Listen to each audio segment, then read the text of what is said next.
Hi hello నమస్తే welcome to మిసాన్ భక్తి. తెలంగాణ అనగానే మనందరికి కూడా గుర్తొచ్చేది బోనాలు.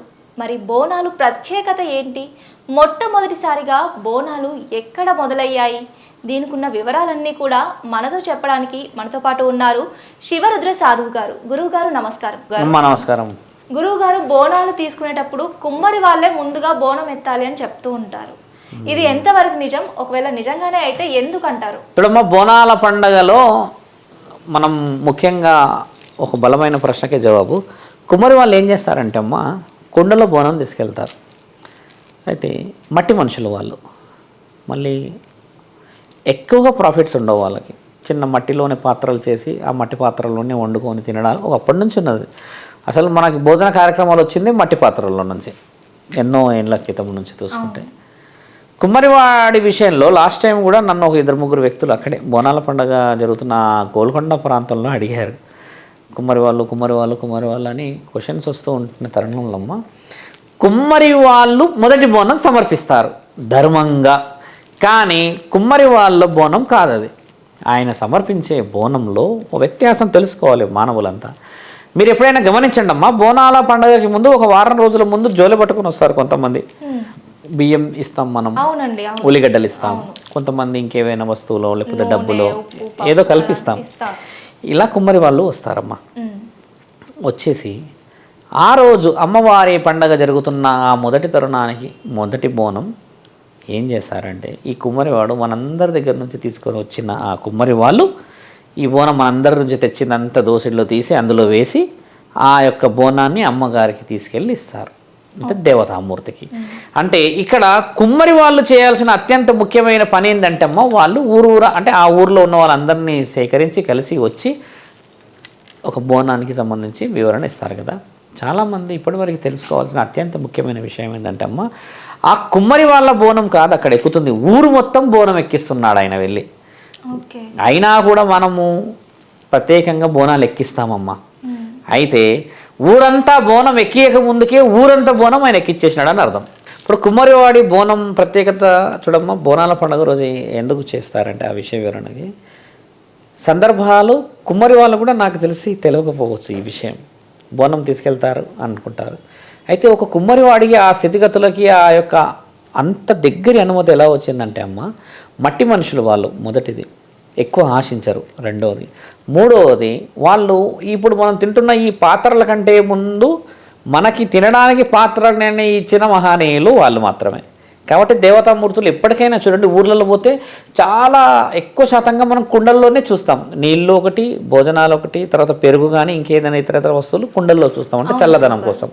అలా ఆ దేవత గారు ఇచ్చిన అనుమతి, అమ్మగారు ఇచ్చిన అనుమతి కూడా ఏంటంటే కుమ్మరివాడి చేతిలో నుంచే ఒక వస్తువు, అంటే ఆయన చేసే బోనం ఏమీ ఆశించకుండా కల్లాకపటం లేకుండా చిన్న చిన్న జీవితాల్లోనే మోక్షాన్ని ఆనందాన్ని ఎత్తుకుంటున్నారు. కాబట్టి వీరి ద్వారా వచ్చే ఆ యొక్క మట్టి కుండలో వచ్చే బోనం ఎంతో ప్రత్యేకమైన వనభోజనం అన్నమాట.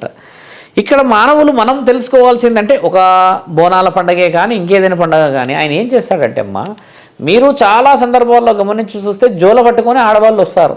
ఈ బల్కంపేట ప్రాంతంలో, సికింద్రాబాద్ ఏరియాలో ఈ పెద్ద పెద్ద పెద్ద గుడిల దగ్గర ఆడవాళ్ళు కొంతమంది మగవాళ్ళు వచ్చి, కొంతమంది కొంచెం సౌండ్ చేసుకుంటూ బ్యాండ్లు పెట్టుకొని కూడా వచ్చి బియ్యం, ఉల్లిగడ్డలు, మిగతా విషయాలు, కొంతమంది డబ్బులు ఇచ్చేసి అన్నదానానికి అవుతాయి, ఇంకేమైనా చేస్తాములే అని చెప్పి ఈవిడ జోలీలు అన్నీ వేసుకొని వెళ్తుందమ్మా.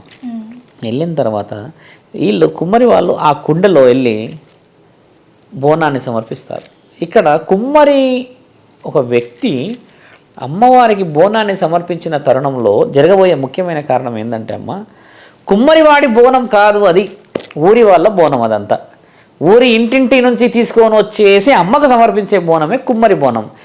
ఆ తర్వాత మనం ప్రత్యేకంగా బోనాలు వేసుకొని తర్వాత మనం కావాల్సిన ఏదైతే అమ్మవారికి ఇచ్చిన మాటలు, నియంత్రణలు, తర్వాత ఏదైనా పూజలు ఇంకేదైనా ఉన్నాయి చేసుకుంటూ ఉంటాం. అంటే గతంలో ఇచ్చిన మాటలు, ఈ అమ్మ ఈ సంవత్సరం ఇది చేస్తా అది చేస్తా అని ఏవైతే ఉంటే పూజా విధానాలు చేసుకుంటాం అమ్మ. ఇక్కడ అమ్మవారికి మనం మొత్తం ఒక ప్రభుత్వం కంటే ముందు కానీ, ఒక రాజ్యాన్ని వెళ్తున్న రాజు కంటే కానీ ముందుగా ఒక కుమ్మరివాడి బోనం వెళితే ఊరు మొత్తం బోనం వెళ్ళినట్టే. ఇక్కడ ఊరంతా కలిపి ఇచ్చిన బోనమే కుమ్మరివాడి బోనం. కాబట్టి వచ్చే ఈ బోనాల పండుగలో కుమ్మరి వాళ్ళే ఎందుకు మొదటి బోనం ఎత్తుతారు అన్న ప్రశ్నకి జవాబులు దొరకాలని నేను ఆలోచిస్తున్నాను. ఎందుకంటమ్మా కుమ్మరి వాళ్ళు మొదటి బోనాన్ని ఇస్తలేరు ఇక్కడ. వాళ్ళు ఎంతో శ్రద్ధగా అందరి దగ్గర వెళ్ళి భిక్షాటన చేసి ఆ పుణ్యాన్ని అంతా స్వీకరించి, అమ్మ ఊరి అందరి దగ్గర నుంచి తెచ్చిన ఈ పుణ్యమైన బోనాన్ని నీకు సమర్పిస్తున్నాను, మమ్మల్ని ఆశీర్వదించండి అన్న గొప్ప బోనమే ఈ కుమ్మరి వాళ్ళు సమర్పించే బోనం తల్లి. అంటే ఊరంతా సంపాదించి తీసుకొచ్చి ఇచ్చిన ఆ యొక్క విలువ ఇప్పుడు చాలామంది బోనాల పండుగలు తెలుసుకోవాల్సిన ప్రత్యేకత.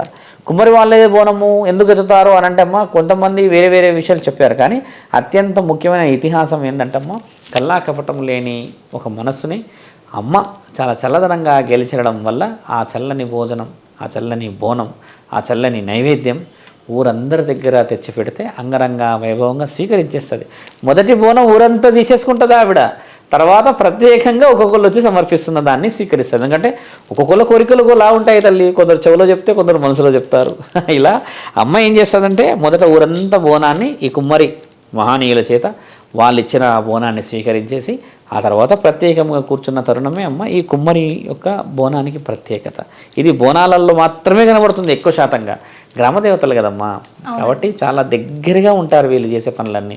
మట్టి మనుషులు మట్టి మనుషులు మట్టి మనుషులు అంటే మరి ఆ మట్టి మనుషులనే కలుపుకుంది కదా అమ్మ దగ్గరగా ప్రేమలో తీసుకొని. అందుకని నిదర్శనాలు చూపిస్తూ ఉంటుంది. మీరు ఎన్ని సంపాదించినా మట్టిలో తెచ్చిన బోనమే కదా నాకు స్వీకరణ ఇచ్చిందని. బంగారు బోనాలు పోతాయి ఎక్కడికి, అమ్మ స్వీకరిస్తుందా? మొదటి బోనమే మట్టి బోనం స్వీకరించేసినాక ఎంగిలి పడ్డాక ఇంకేం స్వీకరిస్తుంది? అది ఇష్టం, ప్రేమ. బంగారు బోనాన్ని స్వీకరిస్తుంది మళ్ళీ ఆవిడ, దాంట్లో ఎక్కడ తప్పు చేసి లేకపోతే మనల్ని తక్కువ ఎక్కడ చేయదు. కానీ చారిత్రాత్మకమైన ఈ నిర్ణయాలలో మనకు కావాల్సిన నిర్ణయాలు తెలుసుకోవాలి అంటున్నాను. ఇప్పుడు రేపటి రోజు నీకు ఎవరైనా అడిగినప్పుడు కూడా చెప్పగలిగే పరిస్థితి ఉండాలి. ఈ బోనం యొక్క విలువ ఇది, ఈ పరిస్థితి యొక్క విలువ ఇది అని. అప్పుడు ఎంత బాగుంటుందమ్మా. ఒడి బియ్యం అడిగావు నువ్వు, అంత వివరణ వచ్చింది అంటమ్మా, ఎంతమందికి ఎంత గౌరవం అనిపిస్తుంది. ఈసారి చేసుకునే ఒడి బియ్యము ఎంత నిజంగా ఉంటుంది. అలా ఈ యొక్క కుమ్మరివాడి విజయం కూడా బలంగా రావాలి. మా కోరిక అదేనమ్మా. చాలా చక్కగా వివరించారు గురుగారు. అంటే చల్లని బోనాన్ని అమ్మ తీసుకొని ఆమె చల్లని చూపుల్ని అందరిపైన ఉంచుతుంది అని చెప్పడానికి చక్కటి నిదర్శనం అండి. ధన్యవాదాలు గురువుగారు. ధన్యవాదాలు తల్లి.